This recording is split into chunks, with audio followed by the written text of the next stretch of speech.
This is a mix of my old voiceover that I recorded all the way in September in my second week of living in London.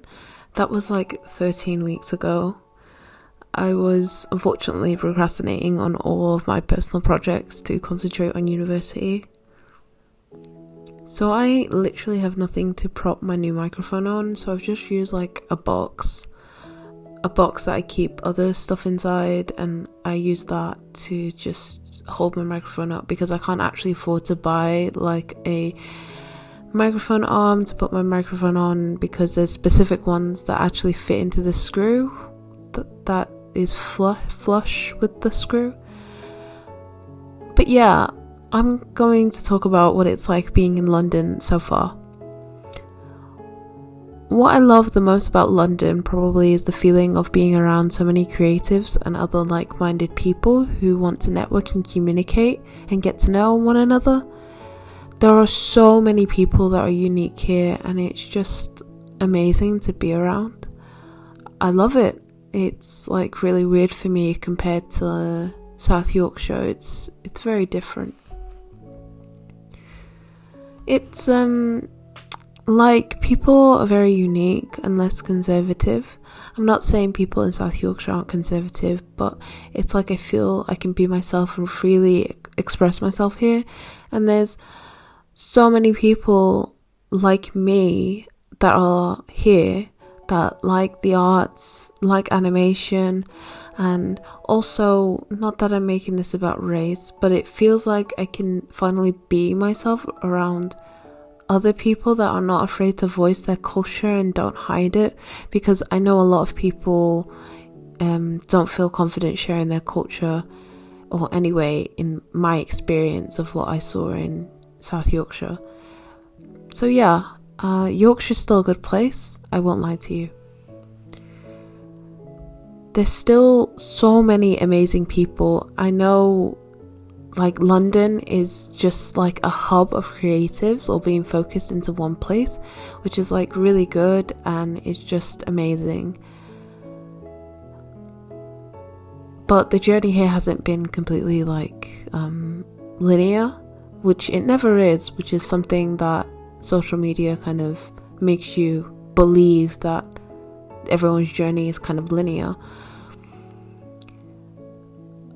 I had originally planned to get a job immediately coming to London, but it took me so I started job hunting in July 2024, and it was until the end of November 2024 until I got a part-time job in hospitality.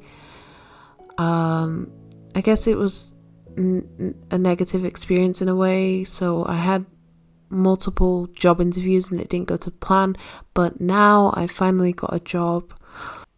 I remember how disappointed I was for my first job interview for this certain job online, and I did so much research about it and prepared and made flashcards, and I didn't get it.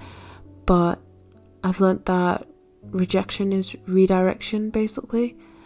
I don't think I performed that well in the interview anyway. I think I did okay, like average, but because of my high standards, I felt like I could have done better. And I had this issue as well at sixth form. I stutter a lot, or I lose my train of thought. Sometimes I give an answer and it's like, especially like at sixth form history, I felt like maybe people were just like listening to me and thinking, oh, she's so stupid. Like, it's like you gave me a question and it's like I will waffle and I'll lose my train of thought of what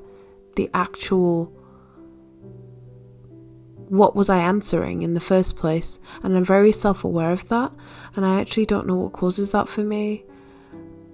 I just lose my train of thought and I stutter, especially in front of people I don't know, or if I'm in an uncomfortable situation, which is exactly what kind of happened in my first job interviews. But I've spoken to some people and, you know, they've encouraged me and told me to move on and just try again another time and apply for different jobs. It was really tiring looking for a job as well and not hearing anything back, because I applied to like 30 places part-time in London. And it's like I did have the work experience, but not enough or long enough experience. So I was going to talk about my accommodation, which I love. I have a really nice view as well, which is really nice, and I decorated recently, which is nice and makes it feel more cozy and homely. My accommodation's always a mess. I'd say that if there was something I didn't like about it, one, I always leave the window open because I want fresh air, and I think sometimes I go nose blind, like with everything else. I won't go into detail, but like TMI, but personal hygiene has been an uphill battle for me, especially after like my personal struggles and big life event changes. I've gotten so much better. I use an app called Habitica, which tracks habits and makes like a to-do list and activities that you're supposed to do daily as well, and I tick off everything I do all the time, and it just helps to keep track of everything unorganized. Anyway, going back to the point, I leave my window open because sometimes I think I go nose blind, and I kid you not, every single day I wake up and there's dust and lint all over my mirror. Well, I don't think it's called lint, but like dust, like little strands of stuff everywhere, and it's like, oh my god, do I need a feather duster at this point? Because why is there dust everywhere? It's annoying me at this point. It just really irritates me, and I really don't like it.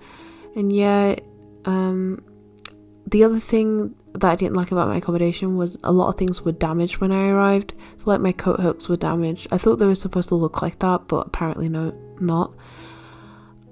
Some of the tables had dents already. There was an issue with my bathroom, but that's been fixed. The walls are thick, I won't lie, but the ceilings are paper thin. But other than that, I don't really have any other pet peeves with my accommodation. It's just a dust problem. Finally, my anxieties and other worries, other than what were my thoughts before moving here.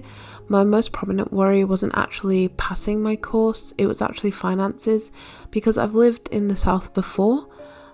I lived in Essex for about 5 to 6 years, and I know the strain that finances can have on a family, and I remember how tough it was for my family living down south when they did in Essex. So I was worried about staying afloat and getting rid of my spending habits, because I guess you could say I did live out of my means.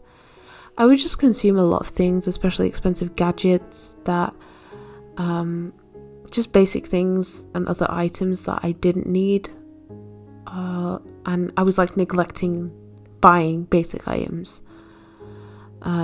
It's like I wouldn't buy what I needed, like, I don't know, the basic items like a t-shirt, and I would go buy like expensive gadgets, like the most expensive camera, and then be paying that off for the next 10 months, which is not good. So I was just trying to make sure that I stayed afloat with my finances here, which was one of my biggest worries. Another one of my worries was I don't know how to put it, but I got picked on when I was younger, so I feel like I know how cruel girls can be, and I was just worried, which is why I've been so reluctant uploading videos. I was just worried that girls would be looking at my hair and how rough it is, and like, oh, why can't you do your hair like that, and why can't you do this? And I would feel really sad if people say things like that, and there's a difference between girls that try and help you out and girls that try and bring you down. And back to this art piece, I personally love doing this piece, and it was fun to figure out all the ins and outs and solving problems with the piece. Today is Christmas Day, and it's the first time I've spent this year alone. I'm going to conclude my voiceover for now. Thank you for listening to my revised voiceover, and Merry Christmas and have a Happy New Year. Bye!